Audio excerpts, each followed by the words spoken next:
It is the storied sea traversed by Vikings and Odysseus.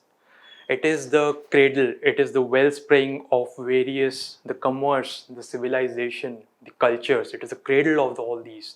And of course, the myths and legends. It is a favorite, one of the favorite holiday destinations of people from all across the world who enjoy its beautiful beaches, the verdant islands, and the landscape. They seek to visit this region. But like many other regions which have been ravaged by this word, this noun known as wildfire. The Mediterranean Sea littoral is also turning slowly but gradually, although the pace is picking up, into a massive degraded wasteland. Good afternoon, everyone. Today, we'll be discussing something known as wildfires. This has become a very ubiquitous topic. It's all over the news, and we normally think, okay, forest is burning, grass is burning, bushes are burning, let's name it wildfire.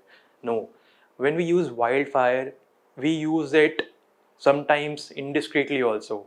When a video goes viral, when a gossip goes viral, it spreads. We use the term, we use the phrase, it is spreading like wildfire. But no, here we are discussing a serious business. Wildfire, like I have written in the blistering blaze with no breaks, raising pastures and charring the green landscape. It has devastated millions, not only property, the natural habitat, the ecosystem, the animals, wildlife, plant life, and of course humans. But the thing is, where humans go, the interference, the invasion, the catastrophe, they are bound to happen. That is because we are taking the environment for granted. And although, like I'm saying, with every presentation I try to give you a different aspect, a different infographic, a different perspective to look at things, not just information, not just data, loads of data.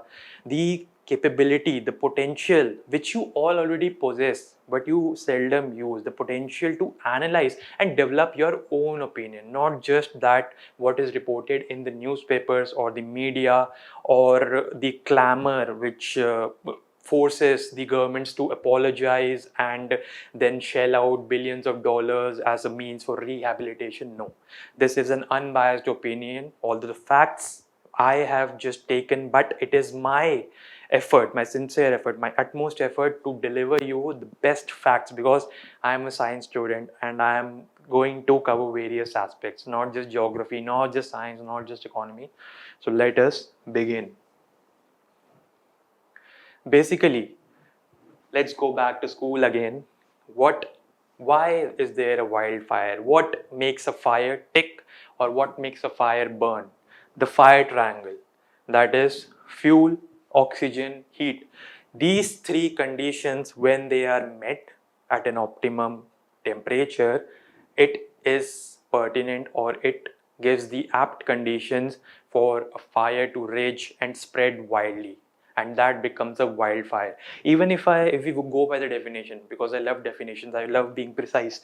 So a wildfire, bushfire, wildland fire, rural fire is any unplanned, unwanted, uncontrolled fire. We are doing some havan.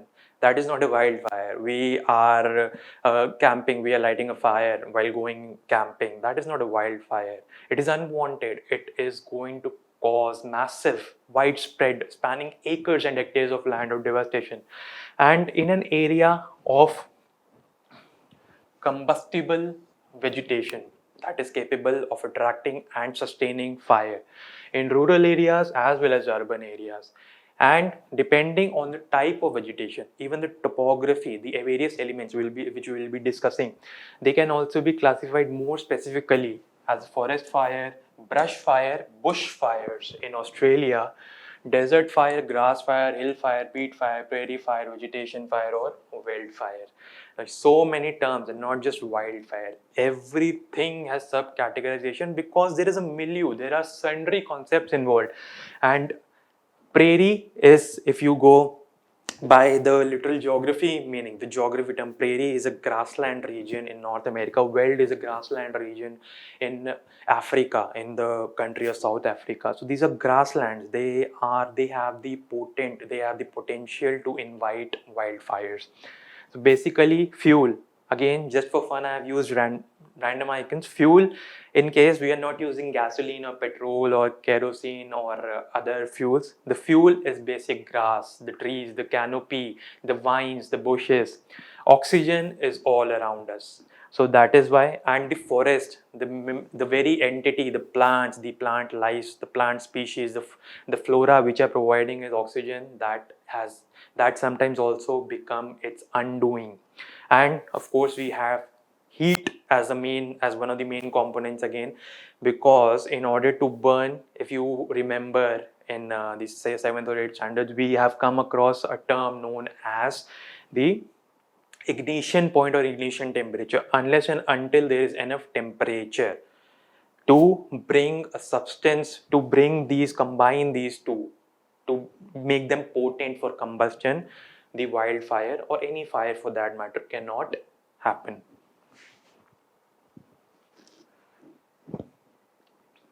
Now, the DNA of wildfires.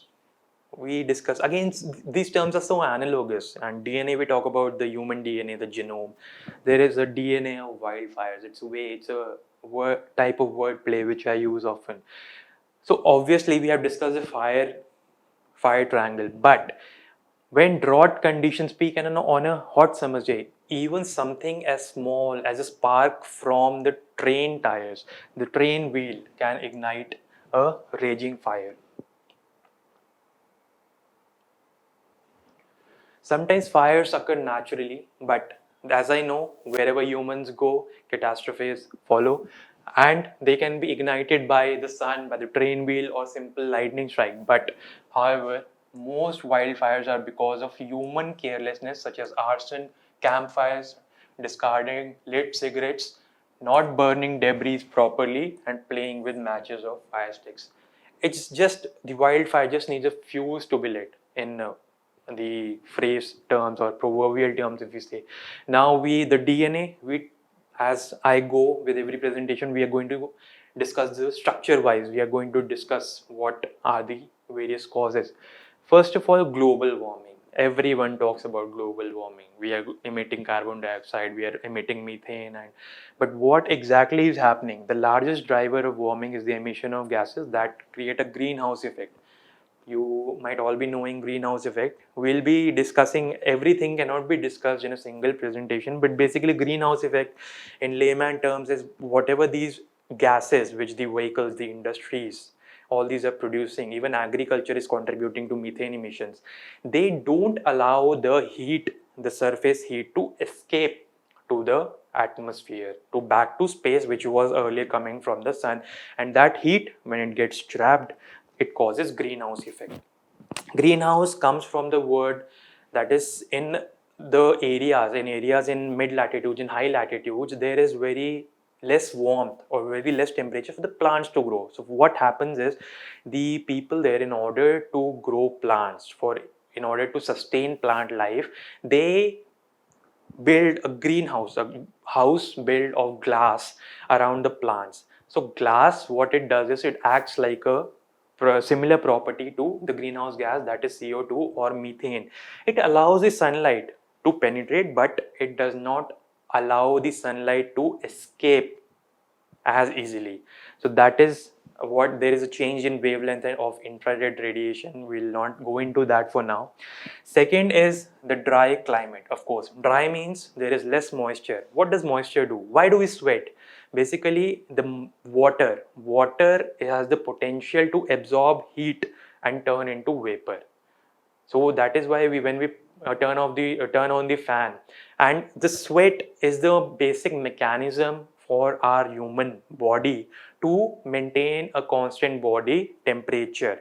If we don't sweat, then the heat will start accumulating and we'll suffer from dire fatal consequences. So when we sweat, this water, it obtains the heat from our body, the excess heat, and then it gets converted into vapors. So that is how our fragile structure it works. So basically, if the region is characterized by a severe lack of available water, so it prevents the growth and development of plant and animal life. Then of course, lightning. What exactly is lightning? When in layman terms, lightning, for example, if we take a circuit, if we take a simple circuit, we have also might have created at school, a lot of you. So basically, it's a potential difference. If there is like energy, it will flow from a place of high potential to a place of low potential. So when the apt conditions for lightning, when the air is continuous friction between the clouds, so that occurs, that provides the origin to the beginning to the creation of a static charge.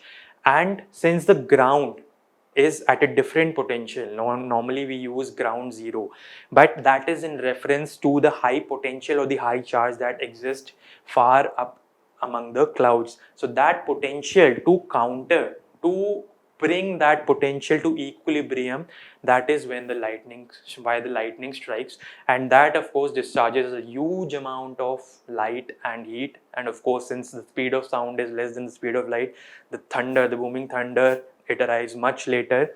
But that lightning that creates the heat, that is capable, that is potent enough to start a wildfire. So it releases as much as 1 gigajoule of energy in an instant. So you can just imagine. And of course, volcanoes, since we are discussing comprehensively all the factors, although volcanoes are not found everywhere, so volcanic eruptions also, they can start a wildfire because the lava, the tephra, the volcanic ash, they have so huge temperature. If I remind you of the catastrophe that took place due to the Mount Vesuvius in Italy, the Pompeii, 79 AD. People were kind of frozen by so much amount of heat, just like ice, although their body structures were all laden with ash, grey ash. So that ash, lapilli, volcanic bombs and volcanic blocks which erupt through the winter fissures. Even in mid latitudes, you might have seen in various movies, various cartoons, various magazines, we have a user term known as lumberjacks, especially in Canada. There are trees, the coniferous trees, the pine trees. So that logging, that is a major source of revenue, of livelihood, of employment for those people. So that equipment, again, like we discussed, that the train wheels generate spark, and that spark can ignite a wildfire. Similarly, the tools which these lumberjacks use, the chainsaws, grinders, mowers, etc., and even in various areas, the overhead power lines, and of course arson, which humans are quite used to. So all these have potential to cause a serious catastrophic wildfire. Then we have subsistence cultivation. These normally takes place in tropical latitudes, and they are spread, the examples are spread wide over the world. In India also, you might have heard of a term known as jhum cultivation. Jhum cultivation in the northeast. So subsistence means, it's a word that whatever is grown by the form of agriculture, different forms of agriculture, in subsistence it is just sufficient to feed the family of that agricultural laborer. Unlike the farming, the large scale farming that takes place in the plains of Punjab or Haryana, there is surplus available there. But in kind of subsistence cultivation, there is just enough to feed the family. There is no surplus which can bring them additional revenue. So basically what farmers do is, they take a patch of land, in layman, take a patch of land, they grow their crops, and after that season, because there are no fertilizers, unlike in other regions, northern regions or southern regions, they have no fertilizers, they have scarcity of water, so that soil gets depleted of the essential nutrients which will be used for further the next season. So since that soil gets degraded, so what they do is they engage in slash and burn. First is they prepare the land. If the forest, northeast region of India consists of various, it's densely forested area.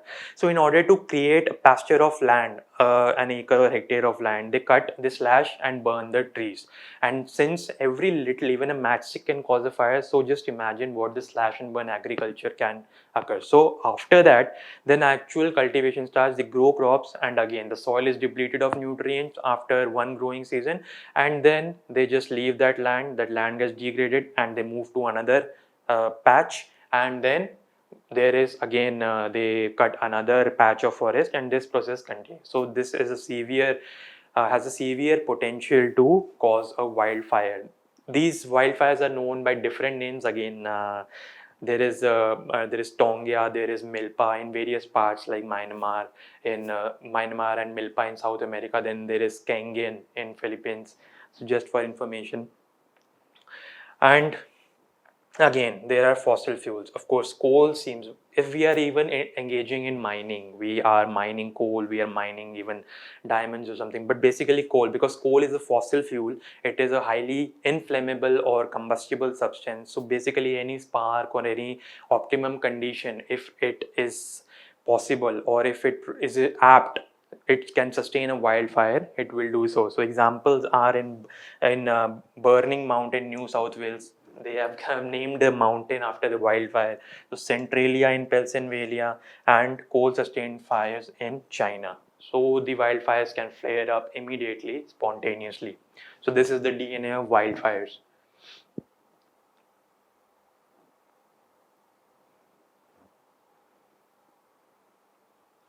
Now again, types of wildfire, because I'm always trying to give you a different perspective.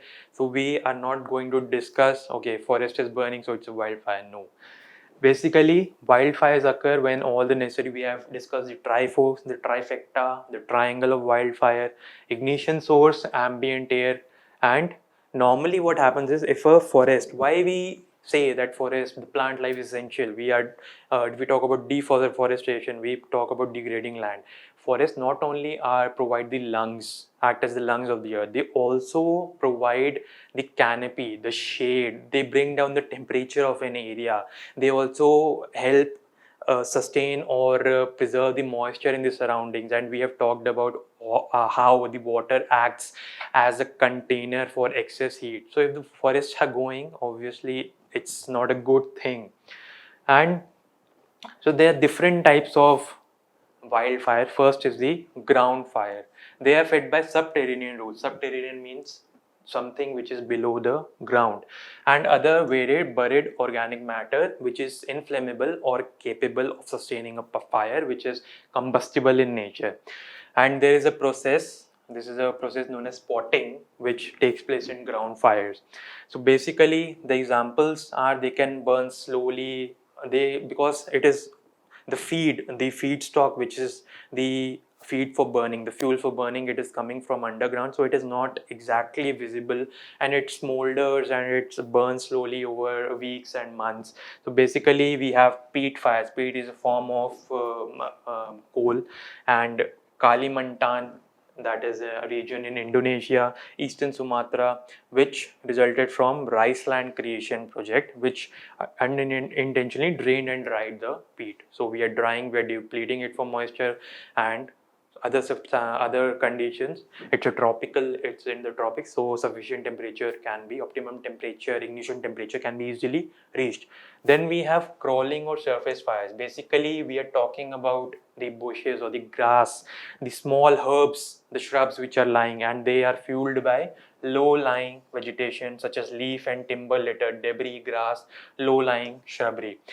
And this temperature is less than 400 degrees Celsius and may spread at lower rate, although the slopes, they can exacerbate or they can worsen the incident of the wildfire. What happens if a slope, if a wildfire is, if this is the grass which is, or the bush which is burning, and a flame has been ignited here. So since the direction of the flame is upwards, so it will heat the, henceforth it will heat the surroundings, and surrounding gases, before the fire or the heat travels it, it is only already preheating the material or the feedstock or the dry material already which is located at a slope higher than what is located here. So it is getting preheated already, and this gives an further impetus, further incentive for the wildfire to spread and grow. So then this will be ignited, and so that is upslope wildfires, they proceed at a much faster pace. Then we have ladder fires. Slowly, as you can see, we are going in a hierarchical order. That is, we are started from underground, then we are on the ground, then we are somewhere between the ground and the crown, that is canopy, or that is the crown of the trees, the canopy of the trees. So ladder fires, like the symbol denotes, they involve the vines, the vineyards, and the climbers, the saprophytes. So they consume material, low-level vegetation, tree canopy, small trees, down logs, and vines. And there are some types of climbing fern, especially kudzu, old world climbing fern, and mostly these are the invasive species because they need other other trees to climb or sustain themselves. Then finally, we have the major types of fire, that is crown canopy or aerial fires, that affect the trees, the basic trees, which we talk about, the wildfires, which we are so horrified to see, the wildfires raising and reaching the extent of the atmosphere. So basically, these fires burn suspended materials at the canopy level, such as tall trees, vines, and mosses. Ignition of a crown fire is termed as crowning. Of course, the topmost portion acts like a crown, it is similar to a crown, so that is there. And of course, other factors like density of the suspended material, canopy height, vegetation, moisture content, and weather conditions also, they obviously, they will affect how they affect the spread and the extent of the wildfire. And of course, there are stand replacing fires led by humans can spread. Like for example, even in the Amazon rainforest, which act as the lungs of the earth, there also there is deforestation. The felling of trees is occurring at a drastic level, at a much higher level. Even an area that tropical which receives a hefty amount of rainfall, that is also becomes susceptible for severe wildfires. Then of course they are damaging ecosystems not particularly suited for heat or arid conditions. So these are the types of wildfire.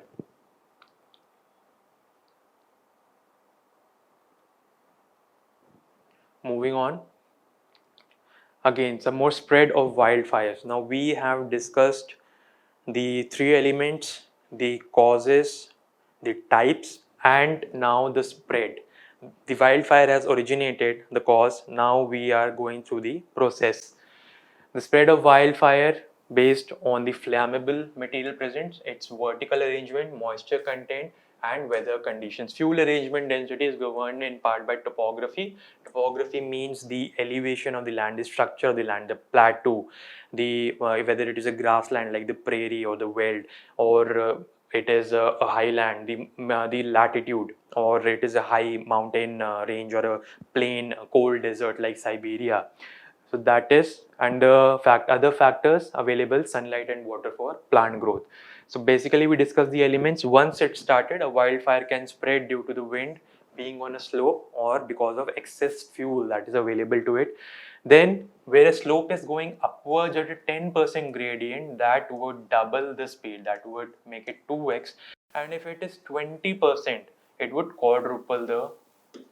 So that is why the fuel or the slope, that is why we have discussed how the slope drastically affects the spread of wildfire. Then we have fuel. Fuel includes everything from trees, underbrush, dry grassy fields to homes. The more fuel there is to burn, the more drastically, the more violently it will do so. Then we have climate change. Please note, climate change is much different from global warming. Climate is basically an association, it's an umbrella term of the various conditions which have existed in a particular region. Global warming primarily refers to the greenhouse effect of, or how the increased emission of the greenhouse gases such as some nitrous oxide, some carbon dioxide and methane gases like these are accumulating in the atmosphere. But climate change not only is affected by global warming, but heat waves, droughts, climate variability such as El Nino, and regional weather patterns.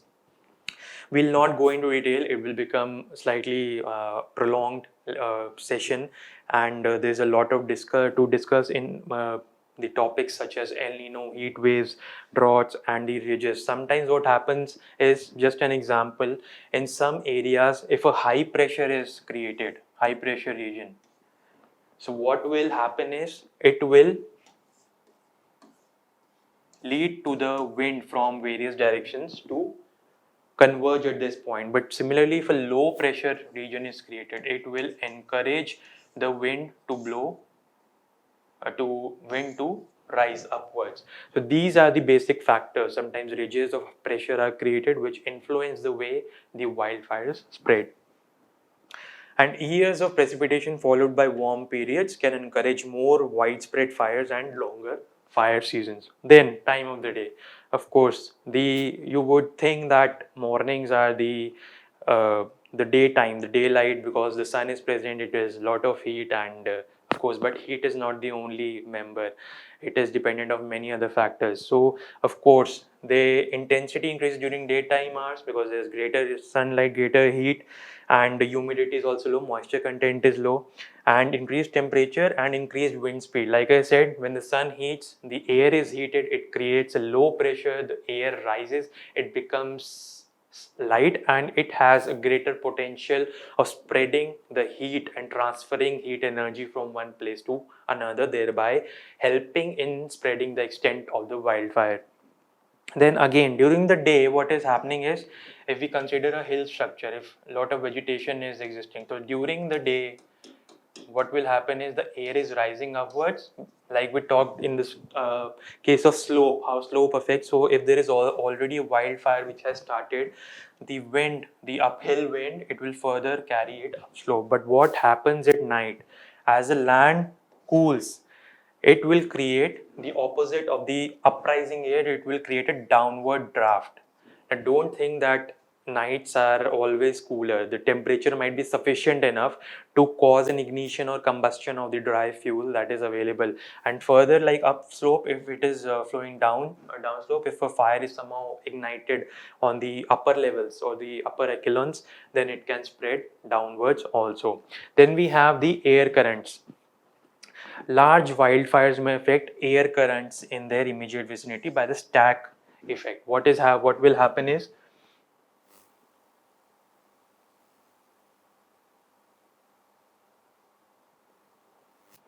like I've told you about the low pressure. If the air currents, if the moving air is so high, the horizontal air is so high, and it is rising because of various factors. It is rising. It is creating a serious feedback effect. It is creating an updraft, and it is rising at such a high rate. It is pulling the air from around its surroundings, because here there is there is a vacant void that is being created because of the loss of air. So that region is going to be serve as an attraction point to the air currents or the air to move into this region, and the fire is already ignited, so air is spreading in much.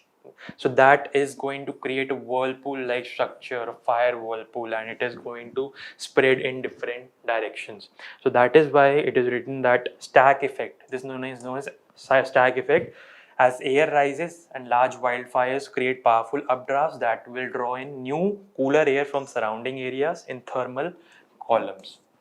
And great vertical differences and lack of humidity, they encourage the formation strong winds and fire whirls. These are also known as pyrocumulus clouds, because sometimes the humidity, some factors associated with humidity, we need not go into depth, they also encourage this. Basically, here we are discussing about some factors like El Nino. El Nino will not discuss in detail, just you have to understand it is basically the difference, the drastic change in the surface waters, the ocean waters. Normally, what happens is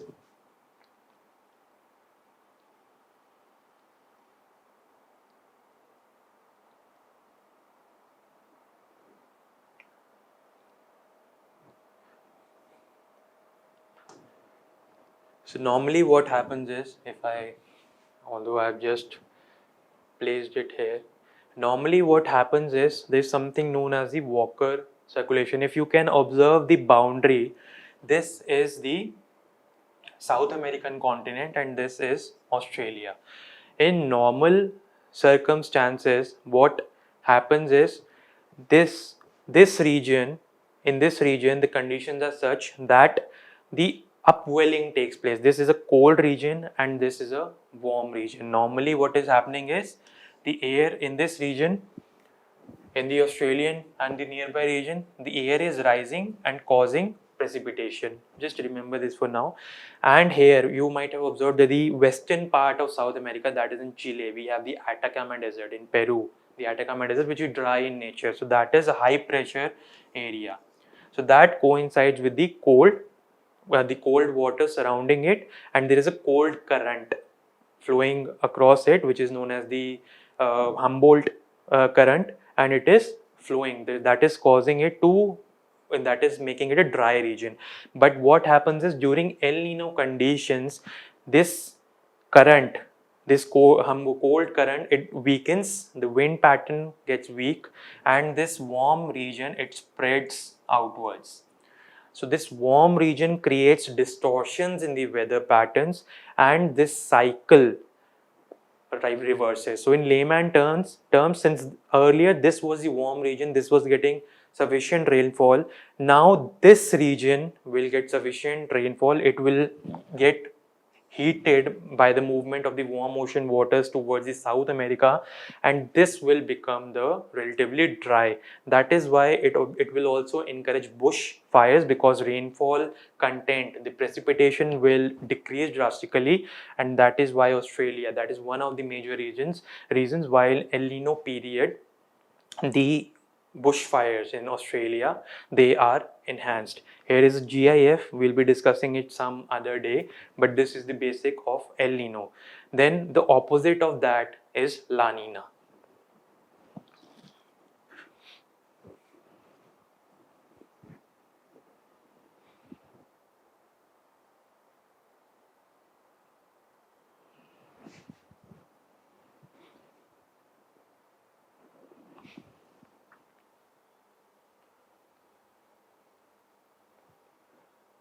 You might be wondering, since every icon has a purpose, this is actually El Nino is a Spanish term for little boy, and La Nina is a Spanish term for little girl. So that is why I have pasted this picture. Anyways, just for information. Now the most vulnerable. Now we have discussed the origin, the spread, the process. Now we are going to discuss the most vulnerable region. In the introduction, I talked about the Mediterranean, but that is not the only affected region. Mediterranean region is this region. We have wildfires in California, again a dry region. Then we have in Brazil, in South America, we have Australia, we have Siberia also. Now you must be wondering, such a cold region, and since then also wildfires are occurring, because majorly it consists of a number of conifers. There is something known as a taiga belt, which consists of various coniferous pine, fir trees, which are capable of combustion or combustible. So according to European Space Agency's fire affects an estimated staggering 4 million square kilometers of Earth's land each year. To put that in context, that is about half the size of United States, larger than India, or roughly 4 times the size of Nigeria. And according to Center for Research on the Epidemiology of Disasters, at least 470 wildfire disasters have been reported globally since 1911, causing at least $120 billion in damages, not to talk about the human lives lost or the habitation or the ecosystems lost. So this is just a trend line to show you how the regions are getting affected. Now we'll discuss some of the regions one by one to get into the bottom of what havoc the wildfires are causing. First, we discuss Mediterranean. So, in the past, in 2021, we have observed a heat wave across southern Europe, fed by hot air from Africa, has led to wildfires across. Hundreds of fires have raged all the way from Algeria to Jerusalem in this region. So it has affected Algeria, Italy, Turkey, Lebanon, Jerusalem, Greece, France. These areas, this Italy, these regions which are supposedly concerned to be paradise or destination weddings or locations for so many vacations and sort of resorts and retreats. But this is not so.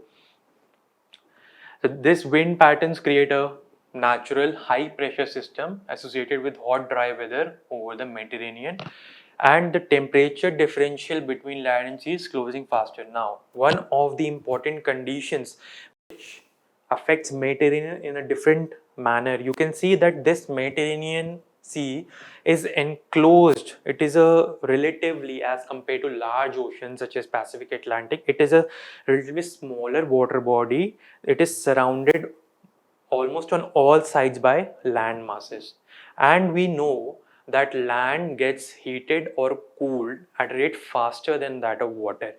More the land mass around the water body, more the temperature differential will be there. And since global warming is a phenomena that is affecting the all over, if affecting all parts of our planet Earth, so that is why not only the it is warming effect is taking place, but also it is affecting Mediterranean regions in a much adverse manner because of greater land ocean differentials.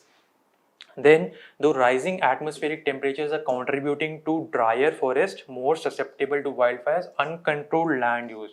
Obviously, not only people are they burgeoning in the natural landscape, they are deforesting, they are engaging in deforestation, and they are felling trees, and they're just establishing homes. So they're disturbing the natural functions of the forest, which preserve the moisture and provide shade and canopy. So all these have, and basic they are, this region, Mediterranean region, is famous for citrus fruits like oranges. It is famous for vineyards, and it is famous for production of champagnes. There are regions in France and Italy which are named after the this famous champagnes. And so all these vineyards, they are just they are just establishing their Mediterranean agricultural practices and destroying the natural landscape. So all these factors are causing the destruction of the ecosystem, thereby contributing to the worsening of the wildfires.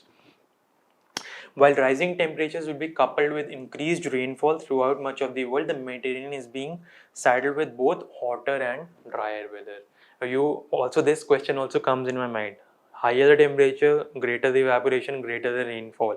But there is going to be an intermittent rainfall, that is going to be sporadic rainfall. There's not going to be continuous rainfall, and after rainfall has to stop at some point or the other, and after that the dryness, which all the humidity will be there, but it will go. The overall temperature is rising. So although the moisture content, even the water bodies are drying, so even the moisture content in the rivers or the oceans which is there, that is also getting less for the precipitation of to occur. So don't think that heat is causing, the global warming is causes air to rise, and then the moisture content and gets cooled and causes precipitation. No, this is not the right analysis. Actually, the overall temperature is also increasing, and since the trifecta is not exactly coincides or proportional to the moisture content, it is more proportional or dependent upon the fuel, the oxygen, and the heat. So if the sufficient temperature is there, even moisture content or slight humidity cannot make much difference. Then scientists predict that by the century's end, the climate in southern Turkey, southern Greece, and southern Italy will be similar to that of Cairo and the Iraqi city of Basra. These cities, the Basra of Iraq, in Iraq, and Cairo in Egypt, They are already under, normally over the centuries we have observed high temperatures, but these change in climate change, these various factors which are affecting, exacerbating the wildfire effects, these are in future also, these cities will start being acclimatized, not exactly acclimatized, but it will start exhibiting the features of high temperature regions. Moreover, one other factor which is also associated with climate is that this region, it receives rainfall in the winter season, like California, because of its particular climate. It is, the climate is not, is unlike India, which receives monsoon right after the summer season. So it is not only affected by all these factors, it is also at its driest when the sun is in the northern, sun is apparently in the northern hemisphere, it is summer in the northern hemisphere. So that also compounds the adverse effects.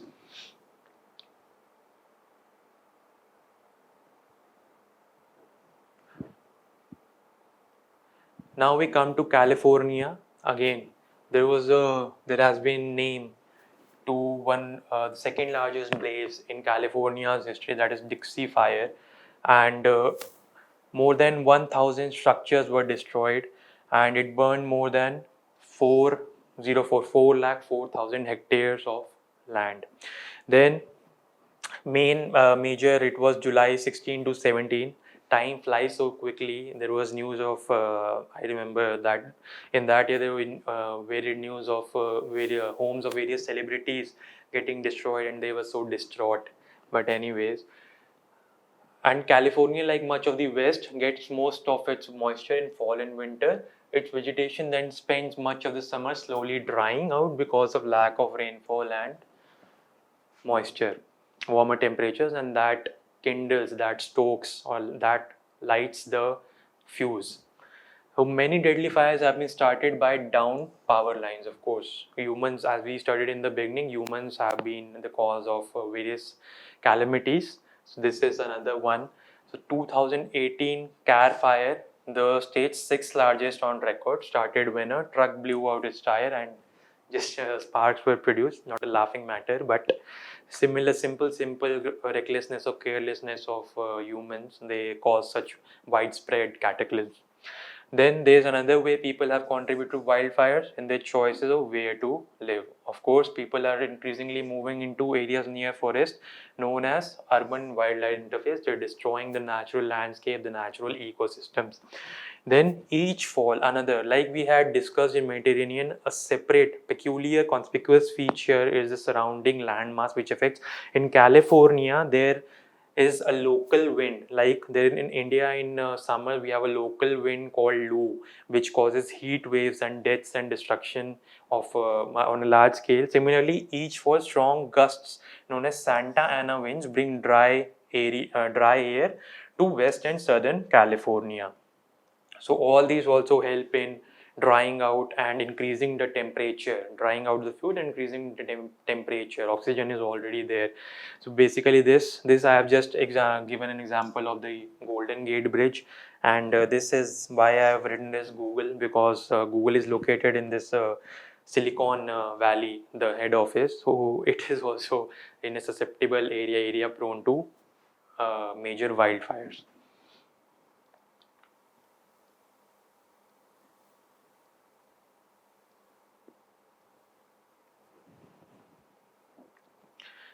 Now, Australia also, much of the factors are same. Extreme heat and dryness are two important influences of fire, and on both measures, 219, and the average temperatures was 1.52 degrees Celsius, about the average. So that is evidence, the short certain evidence of the global warming. So it is an undeniable fact. Moreover, in 2019, you might remember there was a delay. There were horrifying pictures of smog-laden city in Sydney and Canberra, Brisbane also, and the Australian Open in during that year. I remember it had to be postponed. Then at a very basic level, rising levels of greenhouse gases, that is the reason. Australia also had its driest year ever in 2019 with rainfall 40% lower than average. Then we have the Indian Ocean dipole. We have discussed the El Nino, but the El Nino is not the only phenomenon. There is an Indian Ocean dipole also. We need not go into depth. Just remember this term. And there is a positive and negative phase because it is already a dipole. So every dipole has two opposing poles. One will be positive and one will be negative. So when the IOD was in positive phase, the Indian Ocean of Australia's northwest was cooler than normal and the west of the ocean was normal. So positive dipole events draw moisture away from Australia, thus tending to deliver less rainfall. Just for more in detail understanding, just a little bit of depth.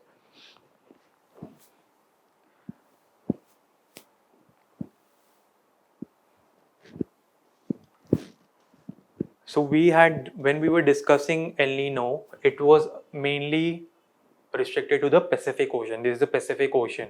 But when we talk about the Indian Ocean dipole, we can see that this is Africa, this is the Arabian Peninsula, this is India, and this is the Indian Ocean.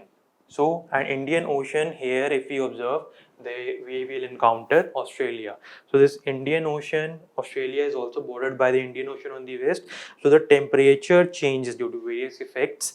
They also cause a drastic effect and make the wildfires worse.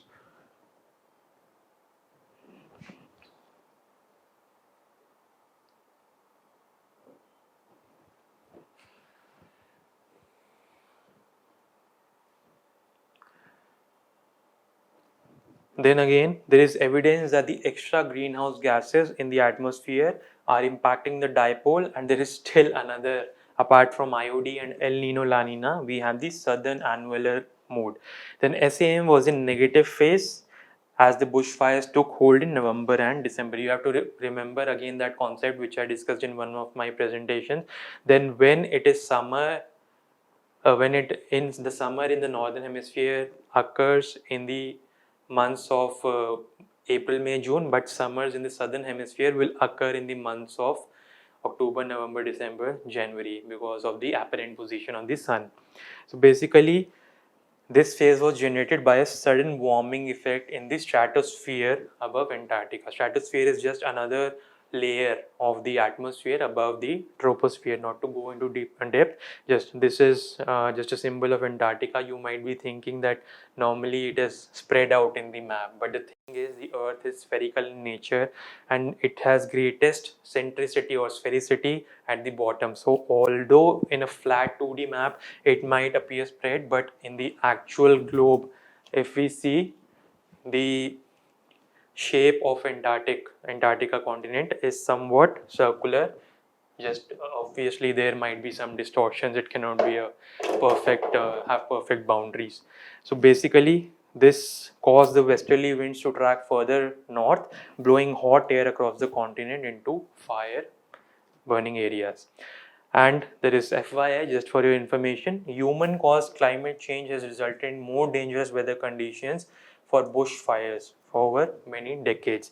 Observations show a trend towards more dangerous conditions during summer and an early start to the fire season, particularly in parts of southern and eastern Australia due to the various factors that we have discussed till now.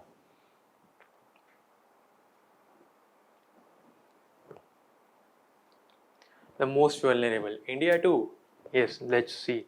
About 21.40% of forest cover in India. The forest cover in India right now we are aiming to achieve the much desired target 33%, but it is still lower than that. And even of that particular forest cover, it is round about near 25%. Even of that percentage of forest cover, about 21.4% of that is prone to fires, with forests in the northeastern region and central India. For northeastern region, we have discussed one of the reasons.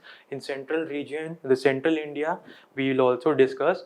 And 2019 report by the Forest Survey of India it has said. The analysis showed that extreme fire-prone areas account 3.89, and this is just the breakdown of what area of the actual prone area, fire prone area, are subcategorized into those areas affected which are extremely fire prone, highly fire prone. Of course, this category, in order to decide or calibrate the measures to tackle or mitigate the adverse effects of wildfire, these categorizations have been done.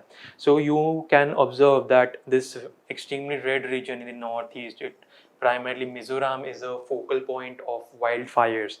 Close to 30% forest cover in Mizoram is under extremely fire prone category. Then in the central India, in Odisha, Madhya Pradesh also, we can observe the red and fire prone, highly fire prone areas. And even this region, the Uttarakhand Himachal region, we'll be discussing.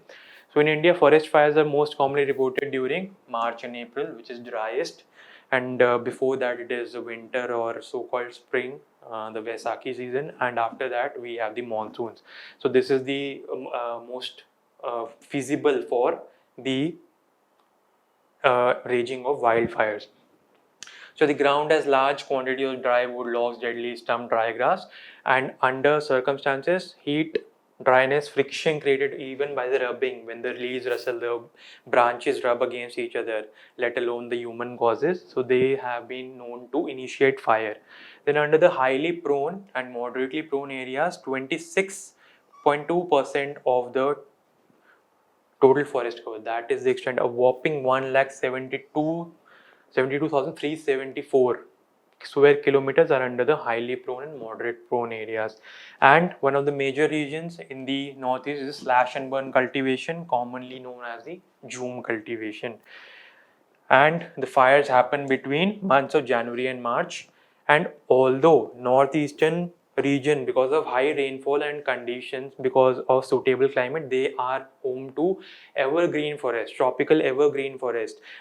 These have high canopy and these are dense. They have high moisture content, but still the various practices, the various other factors, they have still been able to contribute to the wildfires.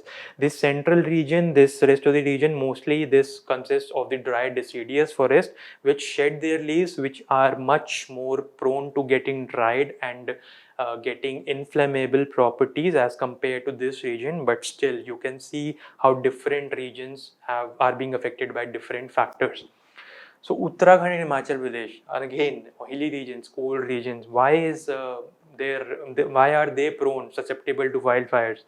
So in Uttarakhand, 24,303 square kilometers, over 45% of the geographical area is under forest cover, but the lack of soil moisture is also a key factor behind the raging wildfires. In two consecutive monsoon seasons, rainfall has been deficient. Again, various reasons are there. Moreover, one other problem is the primary presence of pine trees, the coniferous forest in Himachal Pradesh and Uttarakhand. Like we have discussed earlier also, in case of Siberia, the taiga region, these coniferous forests, they don't occur randomly, or they don't occur in dense groups. They are widely spaced apart, and not only that, they have properties. The pine leaves, they have oil content, they have biochemicals which are favorable to fire. You have to realize, you have to know that there are some trees which produce seeds, or whose seeds germinate only after the fire, only after a particular fire has taken place. Even the fire, this might be surprising to know, but some trees are helped, their seeds grow or germinate with the help of the fires, with the help of adequate temperatures and not just water and sunlight. So this is also one of the properties. Then in central India, the reasons for fire are mostly man-made, particularly where people visit forests and leave burning bidi, cigarette stubs. And especially in Simlipal forest in Odisha, villages are known to set dry leaves to fire in order to collect mahua flowers, which go into preparation of a local drink. So, I mean, recklessness is one of the major factors.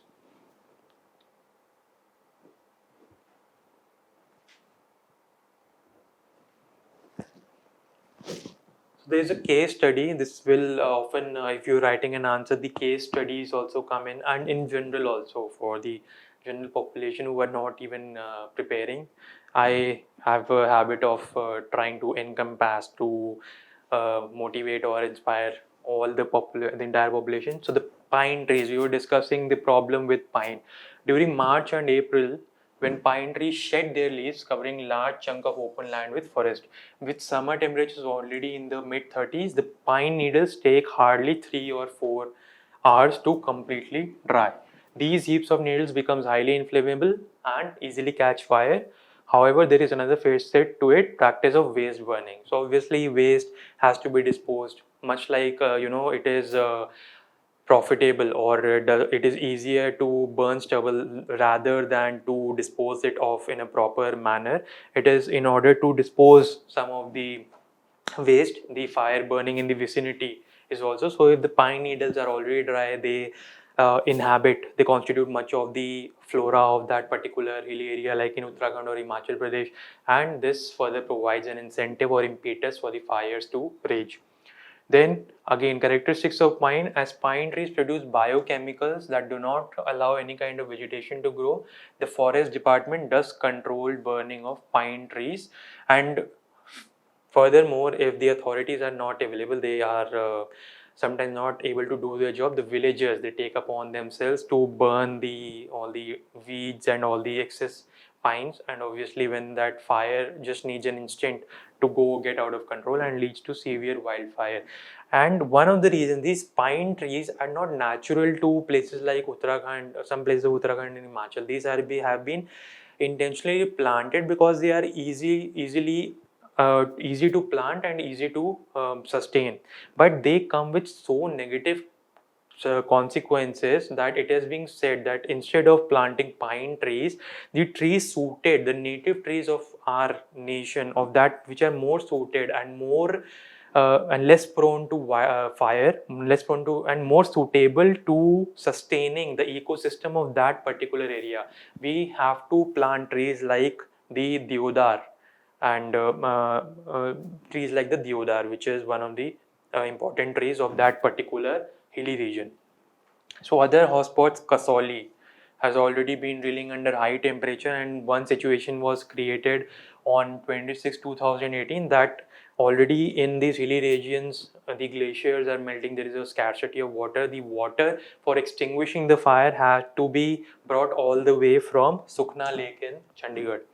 Then heat waves. While pine trees are the principal convict, a part of blame also goes extremely to high summer temperature prevailing in the region. And the Himachal Pradesh, there is a place known as Una, it's a district, and it recorded 43.6 degrees Celsius. So even in a hilly temperature, so temperature, the heat waves, they have all been, they have been convicts, they have been culprits in this disaster.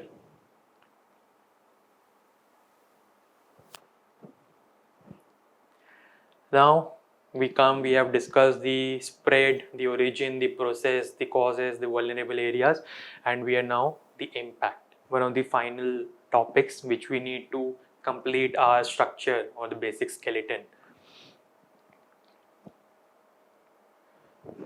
Although wildfires, okay, fires are burning normal in common sense, or in the local, in the regular lingua franca, we say that okay, fires are burning, ecosystem is getting, but we need to be specific when we are engaging in discussion anywhere, not just in exams. If we are talking about wildfires with our friends, in a society, in a community, we need to know what exactly is happening, what is the precise concept which is happening.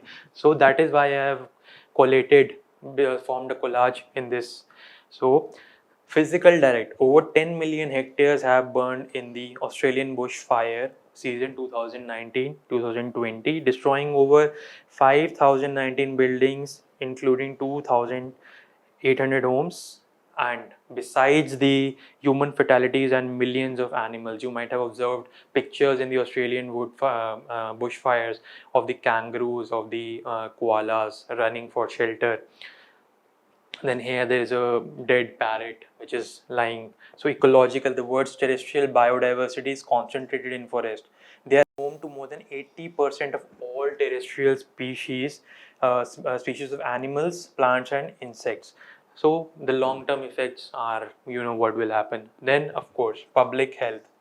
The effects they are caused, not only it is not restricted, we make a huge clamor about the crackers, and we still don't care. Okay, Diwali is November, it's time to celebrate, have some fun, so why not destroy other people's our lungs as well as other people's. But so just imagine what these wildfires have an effect. They cause serious disorders including reduced lung function, bronchitis, asthma, and premature death. All these factors already we talk about. Okay, we have greater health facilities all over the globe, the life expectancy has, but what is the use of living for 70 odd years if already your actual age is getting, you are not healthy.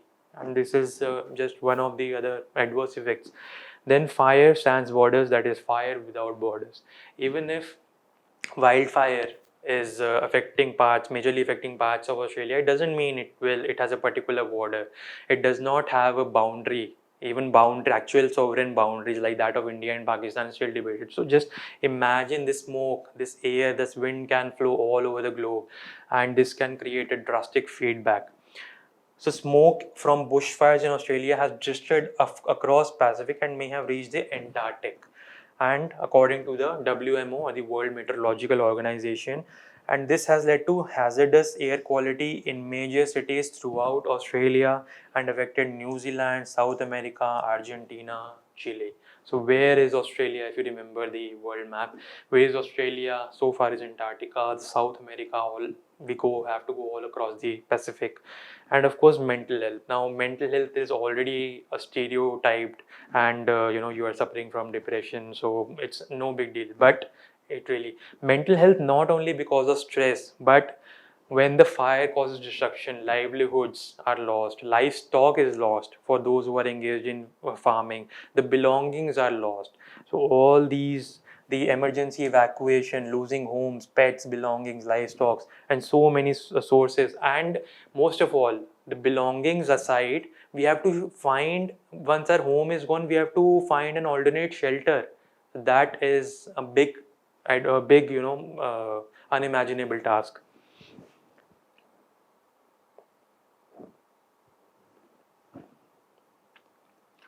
Now this impact further. There is not just one slide or two slides cannot cover, but I've tried to keep it as concise as possible.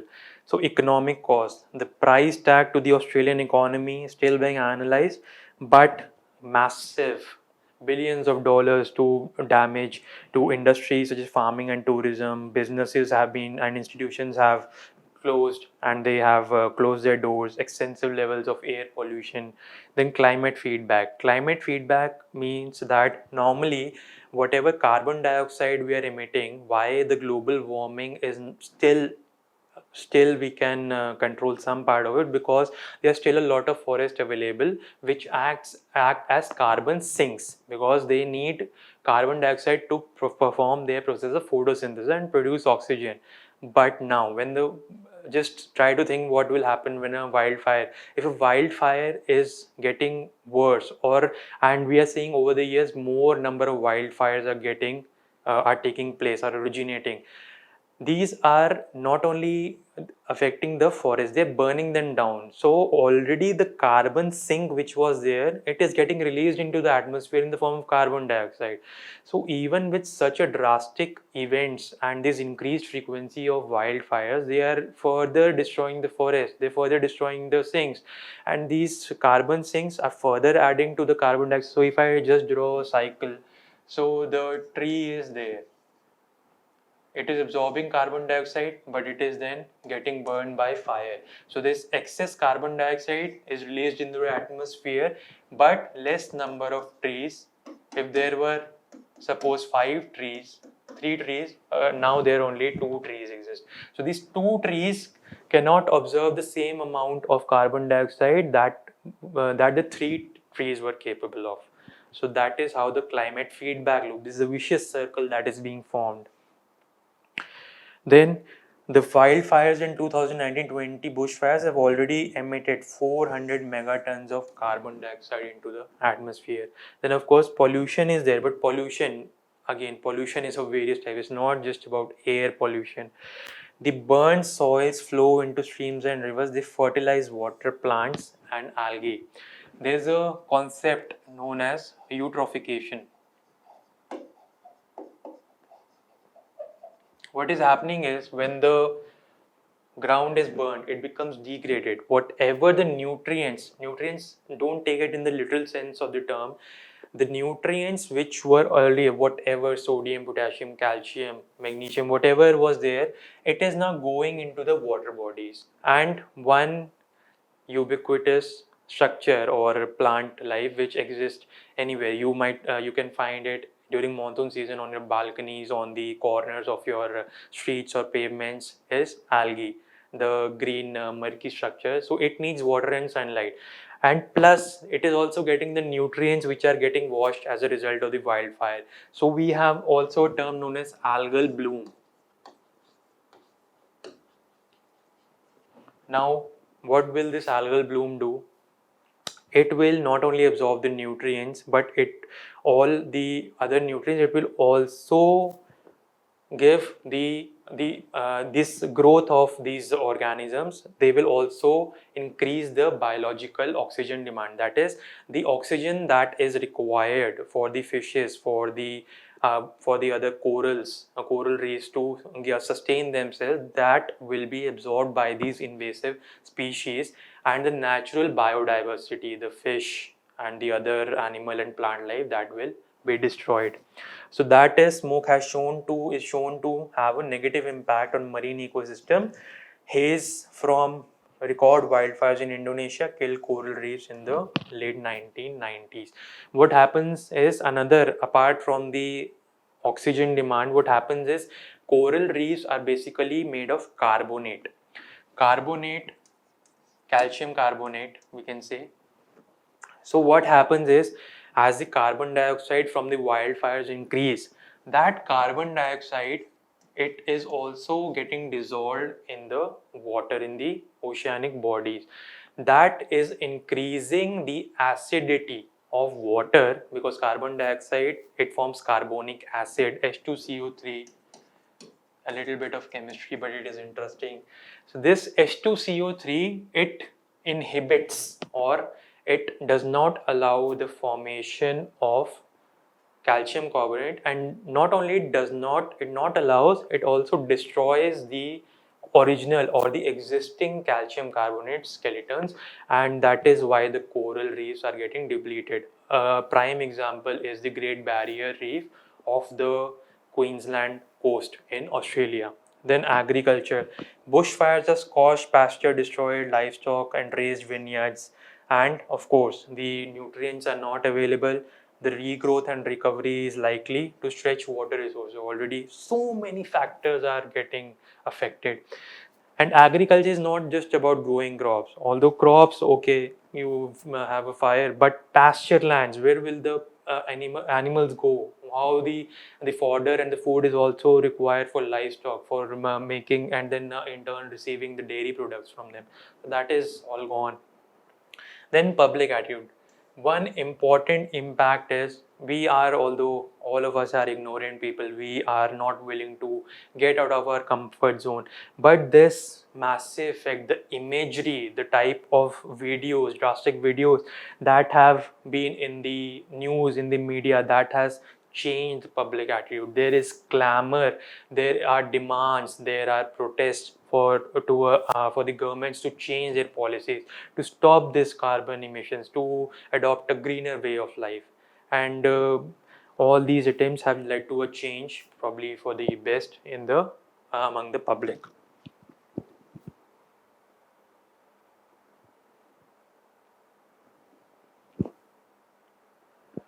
And finally, we have learned about the impact, and finally we are going to learn about some of the measures of prevention and mitigation.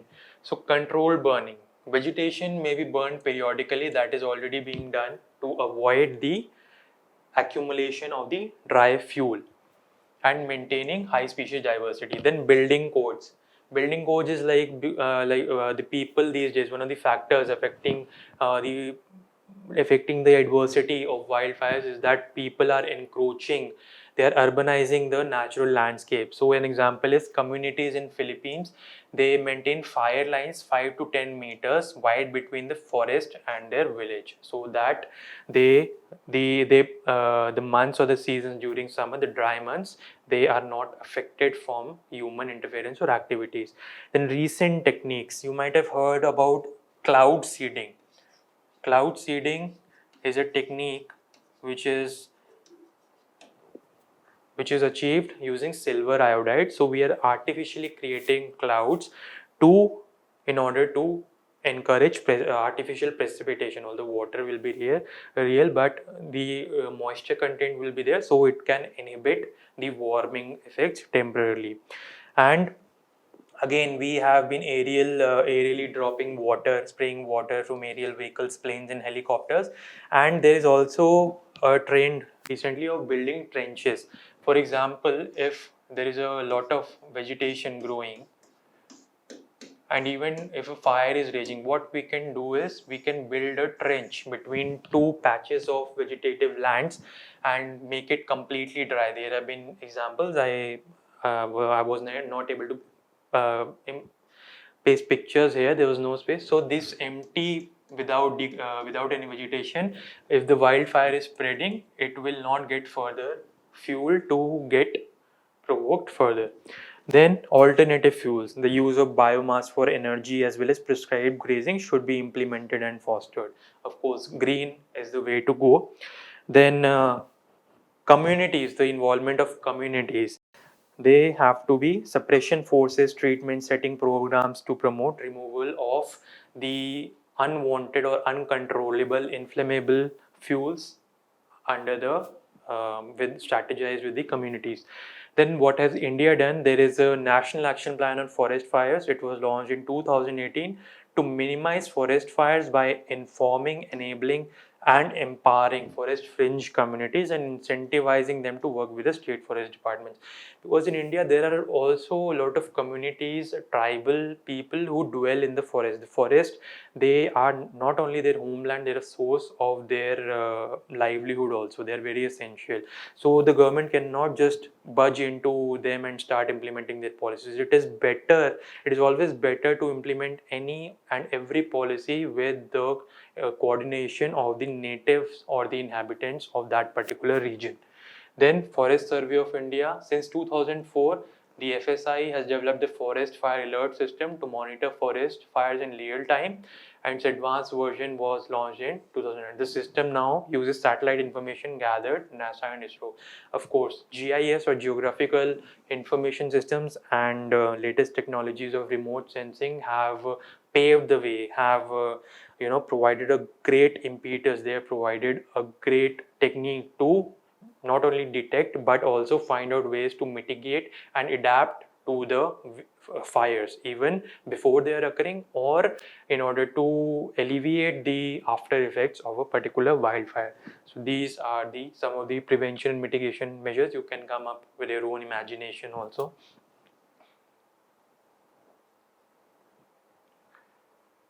So these are some sample questions for the UPSC. You can attempt these and send me by email. Here's my email. So just there is a social, economic, and environmental imbalance due to the continuance. You can read this question. One is the basic: examine the reasons for rising incidence of forest fires in India. This is a simple question pertaining to the disaster management portion of paper 3. Questions related to this can also come in paper 1 in the geography section. And the second is slightly analytical in nature. You can attempt these, form a proper structure, the introduction, body, and ending, and I'll be more than glad to check them.